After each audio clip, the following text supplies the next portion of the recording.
नमस्कार भंजवान भाईजर कुकिंग रो आ गोटे नुआ रेसिपी को आपण मानक मु स्वागत करुच्ची। आज आम अंडा रे गोटे पनीर बनई गोटे डिफरेंट स्टाइल आज गोटे आम करी बनैबा बा मसला करी बनैबा जहाँ हम कि आमर एग पनीर मसला करी। तो यही रेसिपीटी आपन को निहाती पसंद आसीबो आउ माने घरे निहाती बनातो थरे देखिबे एई स्टाइल रे आपन को निहाती निहाती भल लागिवो। आर रेसिपीटी आज आम देखिबा के माने आर प्रोसेस देखिबा आ जो प्रोसेस रे मु बनैबी गोटे डिफरेंट स्टाइल रे आपन को निहाती पसंद आसीबो। आ वीडियो को शेष पर्यंत देखिए।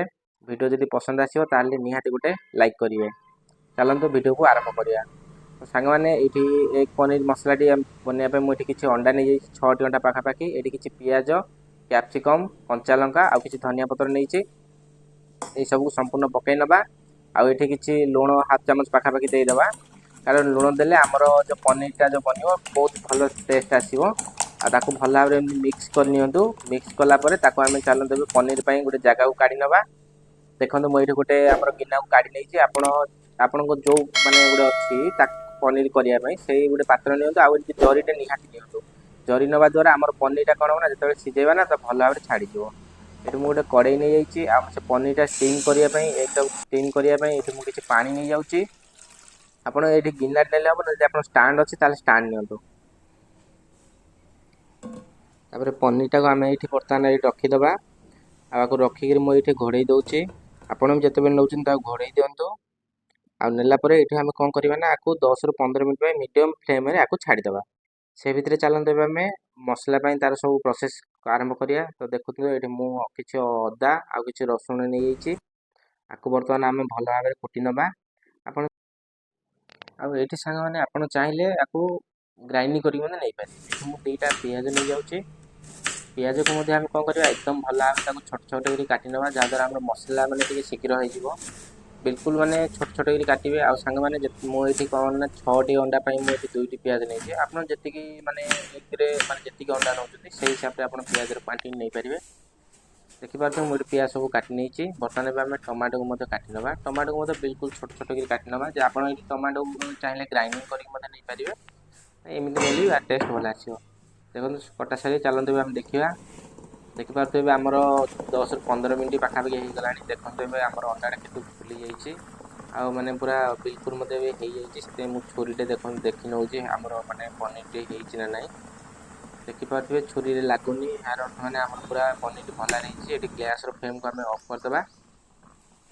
आपको कौन करवा ना ये बहुत गरम अच्छी आपको आम पाखापाखि 10 मिनट पाखे छाड़ीदा। देखो 10 मिनट पर बिल्कुल ठंडा ही आसला। बेस भी ठंडा है अल्प ठंडा माने रखीचे आम आपको काढ़ी ना माने जो जगह गले काढ़ी पनीर सेप काटा। मुझे आपको जमी कही देखिपे ये जरी दबा द्वारा केमी आम माने पनीर के माने सैज छाड़ीगला ना आमर जो गिनार नहीं से हिं आमर लगी जाता। आपण नेला एमती पनीर माने पीसेस काटी नवा। आपण पीसेस माने जी छोट बड़ रखार अच्छे से हिसाब से काटे।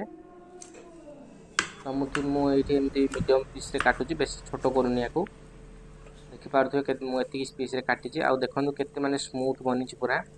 आ चलते या गोटे देख पात्र को काढ़ी नहीं या कौन करवा टी फ्राए करवा आम छाणवार ना जस्ट टी तावे पकई खाली फ्राए करवा।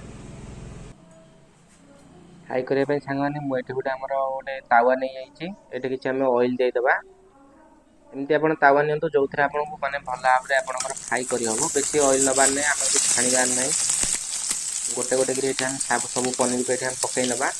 आ बिल्कुल हल्का सा आमको फ्राए करार अच्छी आमती ऊपर तल कर दिंतु जिते मैंने टे आ गोटे कथा मन रखी था जब आप माने अधिक फ्राए कर दौरान तो आम पनीर टा मैंने हार्ड हो तेणुक आमको ये बेसी फ्राए करार ना जस्ट खाली स्मूथली माने आमर खाली जस्ट टी आम खाली फ्राए करार अच्छी।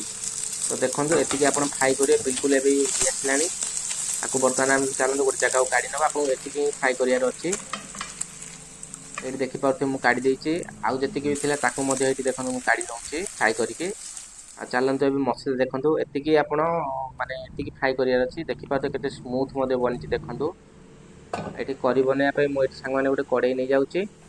ये आम कड़े नेला जो कड़े टे गरम आसो ये आम तेल देदेबा। मुझे सोरिष तेल नहीं आप चाहे रिफाइन तेल भी नहीं पारे सनफ्लावर तेल भी जो तेल भी आप नहीं पारे। तो पाखापाखि ये बड़ चामच 3 ରୁ 4 ଚାମଚ तेल हम ये मुझे गोटा मसला दे दूची। गोटा मसला जो तेल टे गरम हो आस गोटा मसला पकई ने। गोटा मसला पकई नाला आम टे एपट सेपट करनवा जहाद्वारा आम तेल तार टेस्टा भल आसवरी।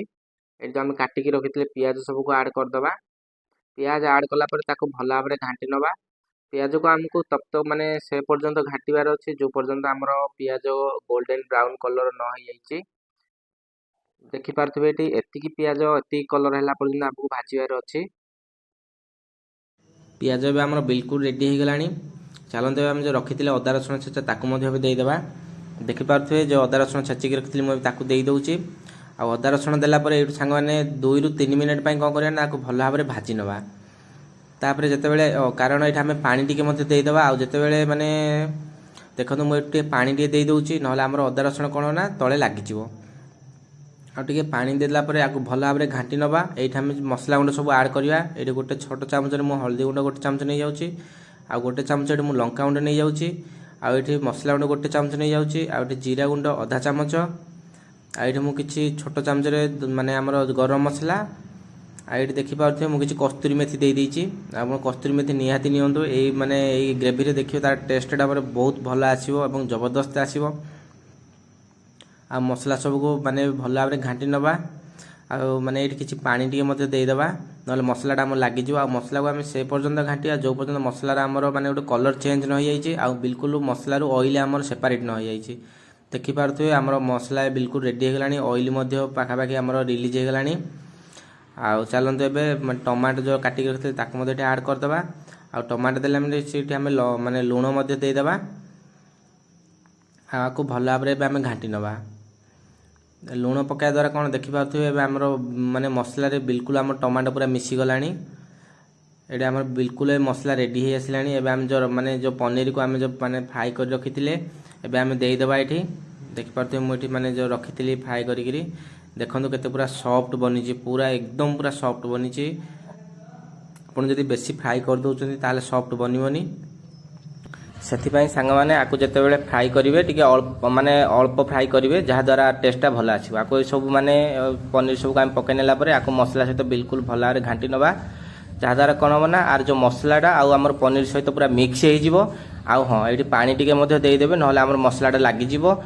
आपड़ जी कंसिस्टेंसी आप जी रखार अच्छी यही स्टेज में आप पानी दे दिंतु। आते पानी दौरान गरम पानी दिंतु। देखिए आम पनीर आउ सॉफ्ट बन आ ठंडा पानी देवेनि बिल्कुल। ये 15 ରୁ 20 मिनट आम घोड़े छाड़ीदे।